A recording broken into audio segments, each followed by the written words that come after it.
Hi செல்லக்குட்டீஸ். இப்போ நாங்கள் எங்கே போயிட்டுருக்கோம் அப்படின்னா, பல 100 வருஷமாக பிளான் பண்ணி கல்யாணத்துக்கு அப்புறம் என்னோடய ஃப்ரெண்ட்ஸ் எல்லாம் மீட் பண்ணுறதுக்காக போயிட்டுருக்கோம். எல்லாம்னா நிறைய பேர்லாம் கிடையாது. இருக்கிறதே ஒரு 3, 4 பேர் தான் இருப்போம்.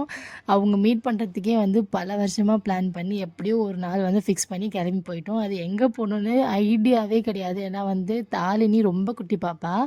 மீதி நம்ம குட்டீஸ் எல்லாருமே வந்து ஓரளவுக்கு ஒரு 1 இயருக்கு அப்புறம் இருக்க பேபிஸு. தாலினிக்கு அப்போ 1 இயர் கூட ஆகலை.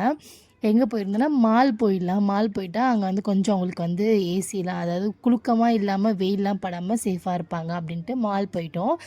மால் போயிட்டு சும்மா அங்கே இருக்கிறது விண்டோவில் பார்த்துட்டு ஷாப்பிங் பண்ணிவிட்டு அப்படியே குழந்தைங்களெல்லாம் கூப்பிட்டு போய் ப்ளே ஏரியாக்கெலாம் காமிச்சிட்டு அந்த மாதிரி தான் கொஞ்ச நேரம். இதெல்லாம் ஏன் பண்ணோம் அப்படின்னா, விஷாலின்ற என்னோட இன்னொரு ஃப்ரெண்டு வந்து வரல. அவள் ரொம்ப லேட்டாக தான் வந்தா. அவள் வர வரைக்கும் வெயிட் பண்ணலாம் அப்படின்னு சொல்லிட்டு அங்கங்கே நின்றுட்டு என்ன பண்ணுறதுனே தெரியாமல் ஐடியாலாம் நின்றுட்டு இருந்தோம். அதுக்கப்புறம் அவள் வந்தபோது பாப்பாங்களுக்கு வந்து நிறைய ஸ்நாக்ஸு, கேக் அதெல்லாம் வாங்கிட்டு வந்தா. அதெல்லாம் சாப்பிட்டுக்கிட்டு இந்த மாலையே ஒரு அட்டூழியம் பண்ணியாச்சு. விவான் வந்திருந்தான், லக்ஷு வந்தா, எல்லோரும் வந்திருந்தாங்க.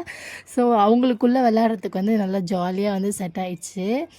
விஷாலி இங்கே இருக்கேன் அங்கே இருக்கேன்னு சொல்லியே வந்து ஃபைனலாக ஒரு மணி போல் வந்தால் அதோட லன்ச் டைம் ஆகிடுச்சு. சரி இதுக்கப்புறம் நம்ம எங்கே போகிறதுனே பிளானே முடிஞ்சுட்டு நம்ம வந்து ஏதாவது சாப்பிட போகலாம் அப்படின்னு சொல்லிட்டு ஒரு கார் புக் பண்ணி விஆர் மால்லேருந்து நம்ம வந்து ஹோட்டல் தான் போயிருந்தோம். எந்த ஹோட்டல் போகணுன்னு கூட ஐடியா இல்லை. ஜஸ்ட் வந்து கூகுள் பண்ணி அண்ணா நகர் நாங்கள் இருக்கிற நியர்பையில் எந்த ஹோட்டல் இருக்கோ அங்கே போய்ட்டு சாப்பிட்டுட்டு அவ்வளோதான். வேறு என்ன பிளான் பண்ணுறதுன்னு தெரில. இருட்டிட்டு வந்துடுச்சு. வானெல்லாம் சரி வாங்க நம்ம வீட்டுக்கு போகலாம் அப்படின்னு சொல்லிட்டு நம்ம வீட்டுக்கு வந்துட்டு கொஞ்ச நேரம் அப்படியே சிட்சாட் பேசிக்கிட்டு நல்லா ஜாலியாக கொஞ்சம் நேரம் மனசு விட்டு பேசி சிரிச்சுக்கிட்டு அதுக்கப்புறம் வந்து வீட்டுக்கு கிளம்பியாச்சு. ஒரு சின்ன டே தான், செம்மையாக இருந்துச்சு. தாலினி வந்து அப்படி பொம்மையாட்டம் உட்காந்துட்டே இருந்தா. ரொம்ப குட்டி பாப்பா அந்த டைமு.